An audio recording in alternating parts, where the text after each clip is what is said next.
What if everything you thought you knew about kimchi was wrong? What if that jar sitting quietly in your fridge right now isn't just a side dish but a secret weapon that can transform your cooking, your health, and even the way food tastes forever? Most people eat kimchi the same boring way. Straight from the jar. Maybe as a side. Maybe with rice. That's it. But in Korea, kimchi is not just food. It's power. It's flavor engineering. It's the difference between an average meal and something unforgettable. And today, you're about to discover 21 Korean kimchi hacks that will completely change the way you eat kimchi forever. Some of these will shock you. Some will feel illegal. And a few you'll wish you knew years ago. Let's begin. Number 21. Grill your kimchi. Here's something almost nobody does. They never put heat on it. Cold kimchi is one flavor. Grilled kimchi is a completely different food. Take a handful, throw it in a hot pan with a touch of oil, and just wait. Don't touch it for the first 30 seconds. Let it sit. Let the edges start to catch. Something starts to happen that most people have never witnessed. The sharp sourness starts to fade. The natural sugars in the cabbage start to caramelize. And what comes out the other side is smoky, slightly sweet, and almost meaty in flavor. This is the exact trick Korean bubak restaurants use to make their grilled kimchi so addictive that people order a second plate before they've even finished their meat. Try it once, and cold kimchi straight from the jar will suddenly feel like you were only using half the ingredient the whole time. And that's hack 1. But wait until you see what happens when you combine kimchi with something you'd never expect. Hack 2 is where things start to feel a little illegal. Number 20. Kimchi plus butter. Scott is clear. Flavor bomb. This one sounds wrong on paper. Butter and kimchi? Western dairy fat meeting Korean fermented spice? It shouldn't work. But it does. And once you taste it, you'll understand why chefs guard this combination like a secret. Saute your kimchi first, letting some of that acidity cook down. Then drop in a small cube of butter right at the end and let it melt through. What happens next is almost scientific. The richness of the butter coats your tongue and slows down how fast the acidity hits you. Instead of one sharp, sour punch, you get a wave: rich, then tangy, then spicy, then rich again. Spoon it over warm rice, spread it on toast, fold it into noodles. It instantly tastes like something a restaurant charges $18 for. This single hack alone has converted more kimchi skeptics than anything else on this list. But we're only getting started, because hack 3 is about something almost everyone gets wrong: throwing away the most valuable kimchi you own. Number 19. You sold kimchi for cooking. Here's a mistake almost every beginner makes.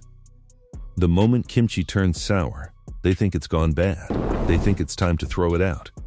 That is the single biggest kimchi mistake you can make. In Korea, old, sour, deeply fermented kimchi isn't trash, it's treasure. It's often more expensive and more sought after than fresh kimchi, because that intense sourness is exactly what makes soups, stews, and fried rice taste incredible. Fresh kimchi is crisp, bright, and sharp, perfect eaten straight. But aged kimchi has developed deep, funky, umami-loaded flavor compounds that only come from time. You cannot fake that with fresh kimchi. You cannot rush it. So the next time your kimchi turns extra sour and you think about tossing it, stop. That's the exact moment it becomes the most powerful cooking ingredient in your fridge. Which brings us to the next hack, because there's one dish where this rule matters more than anywhere else, and almost everyone makes it the slow, wrong way. Number 18. Kimchi fried rice upgrade. Everyone thinks they already know how to make kimchi fried rice. Throw kimchi and rice in a pan, stir, done, right? Wrong. And this one mistake is why most homemade kimchi fried rice tastes flat compared to restaurant versions. The secret is sequence. Cook the kimchi first alone, in the pan, before the rice ever touches the heat. Let it sizzle. Let the extra moisture cook off. Let the flavor concentrate into something intense. Only after that do you add in cold, day-old rice. Cold rice matters too. It fries instead of turning mushy. Add soy sauce, a touch of sesame oil, and finish it with a fried egg on top, yolk still runny. Break that yolk over the rice right before you eat it, and watch it turn from good fried rice into something you'll be craving for days. But what if your kimchi is too sour to cook with at all? There's a fix for that most people have never even considered, and it's hack 5.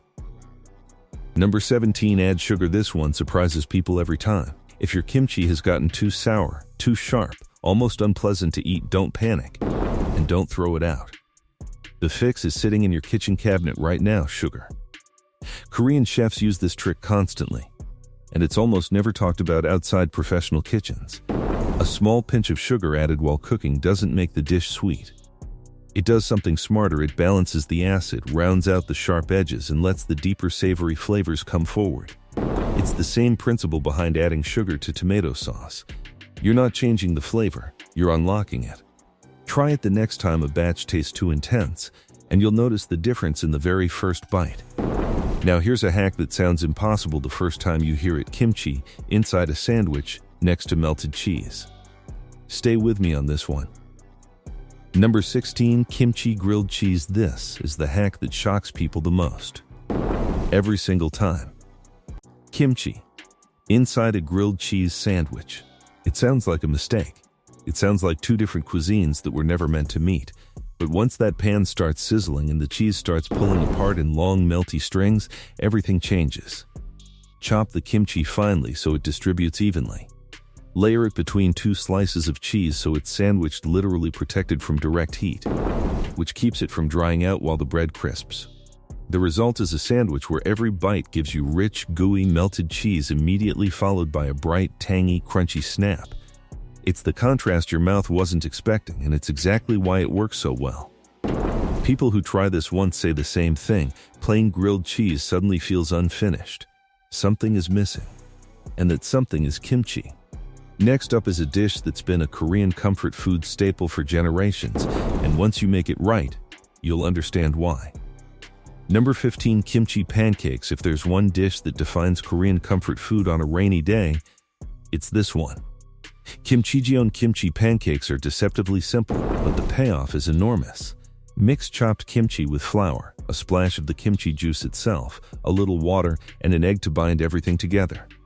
Then pan fry it in a generous amount of oil until the edges turn deep golden and crispy, while the inside stays soft, chewy, and packed with flavor. The contrast between that crunchy, lacy edge and the soft, tangy center is what makes this dish so addictive. Dip it in a simple soy vinegar sauce and you have something that rivals any appetizer at a Korean restaurant. This is one of the most requested Korean comfort dishes in the world, and most people outside Korea have never even heard of it until now. Speaking of things most people have never heard of, Hack 8 is going to change the way you make instant noodles forever. Number 14, kimchi in instant noodles. Instant noodles. The food of college students, late nights, and lazy dinners. Most people think there's no way to make them better without spending more money or more time. They're wrong. Add kimchi directly into your instant noodles while they cook, not as a topping at the end, but early, so it simmers in the broth itself. As it cooks, the kimchi releases its fermented juices, its garlic, its chili oil, straight into the broth. What comes out is a bowl of noodles that tastes layered, complex, and deep, like something that took hours of simmering, when really, it took minutes. This single addition is the difference between instant noodles and why does this taste like it's from a restaurant. And speaking of things you shouldn't throw away, Hack 9 reveals a storage trick almost nobody in the West knows about. Number 13, freeze kimchi for later. Here's a fact that surprises almost everyone. You can freeze kimchi. Most people assume fermented food and freezers don't mix, but in Korea, freezing kimchi is a completely normal way to store large batches for months at a time. Yes, the texture changes slightly after thawing. It softens, loses a bit of that fresh crunch. But here's the trick. That's actually perfect for cooking. Softer kimchi blends beautifully into soups, stews, and fried rice, where texture matters far less than flavor. So instead of letting kimchi go to waste or rushing to eat an entire jar before it goes bad, freeze what you won't use in time. You'll always have a flavor bomb ready to go, straight from the freezer to the pan. Now here's something even more valuable than the kimchi itself, and almost everyone pours it down the drain without a second thought. Number 12, kimchi plus eggs. Class perfect breakfast. This might be the fastest, cheapest, most satisfying breakfast you will ever make, and most people have never tried it. Scramble eggs, and just before they finish cooking, fold in chopped kimchi. The acidity from the kimchi cuts straight through the richness of the eggs, balancing what would otherwise be a heavy one-note dish. Instead, you get something bright, savory, slightly spicy, and deeply satisfying, all in under 5 minutes. It's high in protein, low in effort, and costs almost nothing to make. This is the breakfast Korean households have relied on for generations when there's no time to cook anything elaborate. Once you try it, plain scrambled eggs will feel like they're missing something, because they are. And that missing ingredient we just talked about? There's a liquid version of it that most people throw straight into the trash. Hack 11 is about to change that. Number 11. Use kimchi juice. Stop pouring it down the drain. That reddish liquid pooling at the bottom of your kimchi jar isn't waste. It's concentrated flavor: garlic, ginger, chili, fermented cabbage juice, all packed into one liquid. Koreans call it liquid gold for a reason. Use it in soup broths for an instant depth of flavor. Whisk it into a salad dressing for a spicy, tangy kick no store-bought dressing can replicate. Use it as a marinade base for meat and watch how it tenderizes while it flavors. Essentially, kimchi juice is liquid umami, the same concept as fish sauce or soy sauce, but with the added complexity of fermentation and spice. The next time you finish a jar of kimchi, don't rinse it out immediately. Save that juice. You'll find a use for it faster than you think. Now let's get into a fusion combination that sounds completely unexpected: Korean fermented cabbage meeting Mexican comfort food. Number 10. Kimchi quesadilla. Fusion food, done right, creates something entirely new, and this combination proves it. Take a standard cheese quesadilla and add chopped kimchi before folding the tortilla shut. As it cooks, the cheese melts around the kimchi, softening its sharpness while keeping that spicy, tangy punch alive. The result is a quesadilla that feels familiar and completely new at the same time: melty, cheesy comfort food with a spicy, fermented twist that keeps you reaching for another bite. It's the kind of dish that sounds strange until the first bite, and then suddenly makes complete sense. Next, a small detail that most home cooks get wrong every single time they cook with kimchi, and it comes down to timing. Number 9. Add sesame oil at the end. This is a small detail, but it makes a massive difference in your final dish. Sesame oil is powerful, deeply aromatic, nutty, unmistakable, but that aroma is fragile. Cook it too long over high heat, and that beautiful fragrance breaks down and disappears, leaving behind a flat, greasy oil with none of the character that made you add it in the first place. The fix is simple: never add sesame oil early in the cooking process. Always finish with it. Drizzle it in right at the very end, off the heat, and stir it through. This one small change in timing is the difference between a dish that smells incredible the moment it hits the table and one that just tastes vaguely oily. Speaking of small details that change everything, the next hack is a topping swap that instantly upgrades one of the most common foods in the world. Number 8. Kimchi burger topping. Pickles have been sitting on top of burgers for over a century. Unquestioned, unchallenged. It's time to challenge them. Swap out your usual pickles for a spoonful of chopped kimchi. The flavor is immediately stronger, deeper, and far more complex: sour, spicy, garlicky, with a crunch that holds up even under a hot, juicy patty. It transforms a basic burger into something that tastes like it came from a trendy fusion restaurant, without changing a single other ingredient. Once you try this swap, going back to a plain pickle will feel like a downgrade. Now here's a combination that might be the most unexpected one on this entire list: kimchi meeting Italian comfort food. Number 7. Kimchi pasta. Yes, pasta. This is the hack that makes people pause the video and re-watch it, because it sounds like it shouldn't exist. Korean fermented cabbage in a bowl of Italian pasta? Here's how it works. Soute chopped kimchi with garlic, a knob of butter, and a pinch of chili flakes until it's fragrant and slightly caramelized.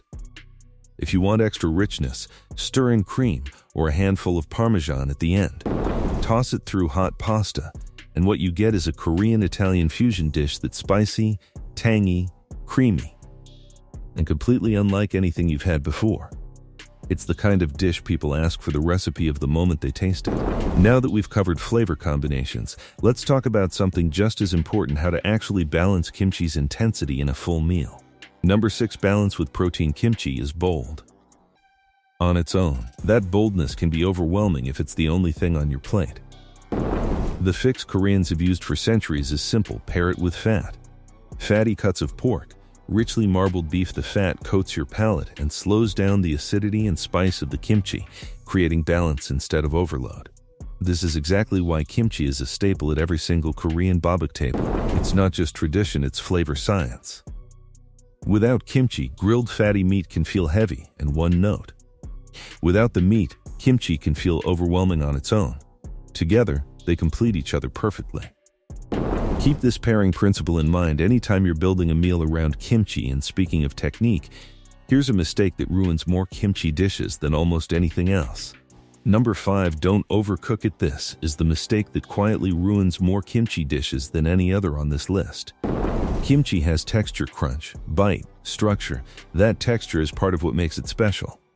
But leave it on the heat too long, and all of that disappears. It turns limp, mushy, and lifeless, losing both texture and a surprising amount of flavor in the process. The fix is simple. Cook it just enough to soften slightly and release its aromas not a second longer. You want it heated through, maybe slightly caramelized at the edges but still holding its shape and snap. Once you learn to recognize that exact moment, every kimchi dish you cook will taste noticeably fresher and more vibrant. Now here's a hack that sounds almost unnecessary. Kimchi already has garlic in it, right? Wait until you hear why that doesn't matter. Number 4, add garlic for extra punch. You'd think kimchi already has enough garlic. It's fermented with it. It's practically built out of it. But here's what most people don't realize. Adding a small amount of fresh garlic while cooking kimchi dishes takes the aroma and intensity to a completely different level. Fermented garlic mellows over time, becoming rounder and less sharp. Fresh garlic, added during cooking, brings back that punchy aromatic bite that wakes the whole dish back up. The combination of both fermented depth plus fresh intensity is what gives the best Korean kimchi dishes their signature powerful aroma the moment they hit the pan. Next, a shortcut that turns kimchi into a full, comforting meal in almost no time at all. Number 3, kimchi soup shortcut. Most people assume a rich, comforting Korean stew takes hours of simmering. It doesn't have to. Here's the shortcut. Take well-aged, sour kimchi, add water, cubes of soft tofu, and a small amount of meat. That's genuinely it. Let it simmer for just 15 to 20 minutes. Because the kimchi is already deeply fermented, it does most of the flavor work for you. What comes out is a rich, comforting, deeply savory stew that tastes like it simmered for hours even though it barely took any time at all. This is the exact shortcut busy households in Korea rely on for a fast, warming meal on a cold day. Now for a hack most people outside Korea have genuinely never even considered because they think kimchi is just one thing. Number 2, mix different kimchi types. Here's something that will completely change how you think about kimchi. Cabbage kimchi is just the beginning. There's radish kimchi, crunchier, sharper, slightly sweet.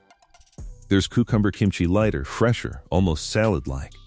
There's green onion kimchi, intensely aromatic and pungent. Most people have only ever experienced one type and assume that's the whole picture. It's not even close. Try mixing 2 or 3 types together in a single dish. The layers of flavor and texture you get, crunchy against soft, sharp against mild, sweet against spicy, create a complexity that a single type of kimchi could never achieve on its own. Once you experience that layering, going back to just one type of kimchi will feel like you're missing most of the experience entirely. And now, for the final hack, the one that isn't really a cooking trick at all. This is the real reason kimchi matters. Number 1, eat it daily. Here's the truth most people completely ignore. Kimchi isn't just delicious. It's considered one of the healthiest fermented foods in the world, and it's been eaten daily in Korea for generations for exactly that reason. It's packed with live probiotics from the fermentation process, along with vitamins and antioxidants developed as the cabbage breaks down over time. A small daily portion has long been associated, in Korean food culture, with better digestion, a stronger immune response, and steadier everyday energy. This is why kimchi isn't treated as an occasional side dish in Korea. It's treated as a daily staple, sitting on the table at breakfast, lunch, and dinner, generation after generation. So this isn't just about flavor hacks anymore. This is about a 5,000-year-old food tradition that Korean grandmothers have quietly known was powerful, long before anyone had the science to explain why.